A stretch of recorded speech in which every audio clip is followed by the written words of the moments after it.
The second activation of the cube. It is something that is very interesting. This is not one of my ideas. It was suggested by a Sons of the Forest player in the feedback Steam page. But I truly think that it is one of the most badass ideas that I've ever seen for Sons of the Forest, and that could seriously make its own way in Sons of the Forest. Imagine that one day, you don't know exactly when, but one day after you finish the game, after you ended the game, there will be another activation of the cube. That every cannibal, every animal is going to mutate into abominations. And there will be tons of abominations and mutants coming against you. This concept is very cool also because it's going to give a reason to the players, old and new, to build their bases. At the moment, the story of Sons of the Forest is very easy and it is easily accomplished. Because it is all about exploring the caves, exploring the bunkers, getting the keycards, and then opening everything. At the moment there is literally no reason to build a fortress, to build something, to build a base where to be safe in. This concept, this idea will not allow it. And this idea will force players to build a base, because it is the only way you can defend yourself from the armies that are coming. When the second activation will come, you will need a place where to be safe. You're going to build all those traps, because now there are tons of them that at the moment are not so needed, but that with this concept could literally have a meaning to exist. The second thing that this concept is going to improve is absolutely the golden armor.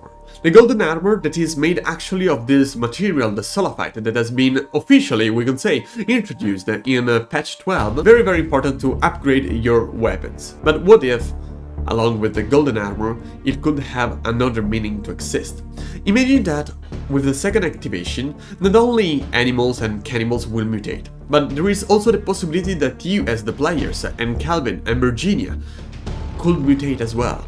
And so you had to protect yourself by using the golden armor. But now the question is, how could you save Virginia and Calvin?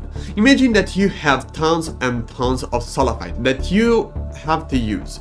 You decided to melt them in order to create another golden armor. A golden armor for Calvin, for example. And so, here we go, there is another meaning for sulfite to exist, another thing that will improve the replayability. Because now it is not only about upgrading, it is also about protecting your beloved ones. At the end of the day, we can say that the golden armor, sulfite, and the need of a base would absolutely be improved with this kind of concept, with this second activation of the cube. What happens if you don't protect Calvin or Virginia? They're going to mutate. Now, in this concept, I was not able to create a specific mutant for these NPCs, for our companions. So, they just mutated into fingers, twins, or something like that, something very easy to create.